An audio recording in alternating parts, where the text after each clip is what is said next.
yang pertama adalah mudahnya akses terhadap informasi tentang Islam, nah termasuk hadis, dan hadis itu merupakan berkah.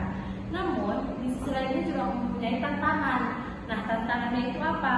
Tantangannya itu memastikan keakuratan dari hadis tersebut, di mana literasi media ini sangat penting untuk membangun pemahaman yang lebih kritis dan dapat memilah dan memilih informasi yang masuk. Kira-kira kakak bisa nggak sih Kak memberikan contoh bagaimana literasi media ini dapat membantu dalam konteks hadis sendiri? Tentu, misalnya ketika kita menemukan sebuah hadis di media sosial, nah literasi media ini mengajarkan kita untuk tidak langsung percaya dengan informasi yang kita dapatkan begitu saja. Kita perlu memeriksa sanadnya dan perlu tahu jalur riwayatan tersebut apakah sahih ataukah tidak. Nah itulah perlunya kita untuk bertanya kepada ahli dari hadis tersebut agar kita tidak salah dalam mendapatkan informasi. Nah, jadi literasi media ini kan dapat membantu kita untuk tidak terjebak dalam informasi yang salah atau menyesatkan juga.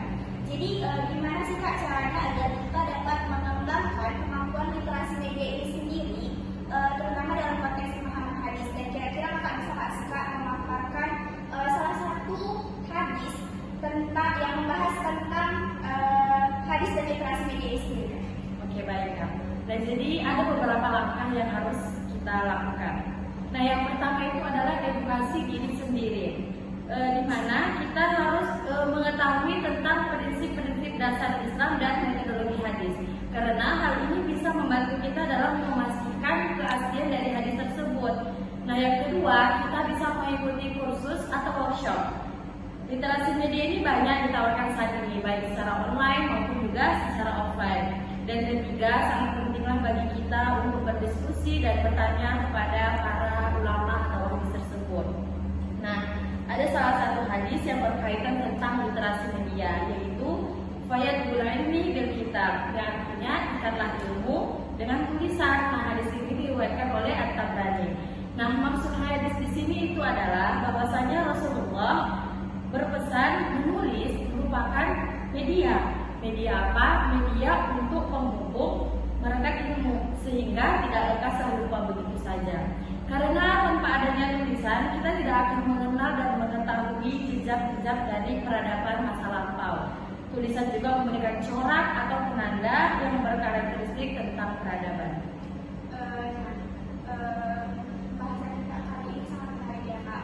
Nah, kira-kira Kakak bisa nggak sih Kak memaparkan apa saja tantangan yang dihadapi umat Islam dalam aplikasian literasi media ini sendiri dalam konteks hadis? Nah, jadi salah satu tantangan terbesar yaitu saat ini adalah volume informasi.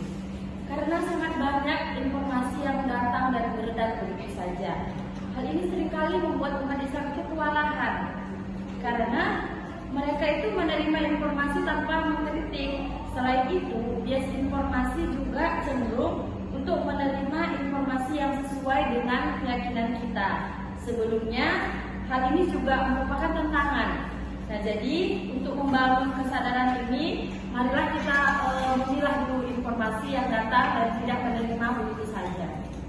Nah, yang terakhir nih Kak, kira-kira Kakak ada nggak sih Kak pesan-pesan yang ingin disampaikan kepada pendengar kita terkait dengan membangun pemahaman kritis terhadap hadis dan literasi media ini sendiri Kak? Nah, jadi yang terpenting itu saya ingatkan bahwa mencari ilmu itu adalah bagian dari perintah Allah dan merupakan bagian juga dari ibadah.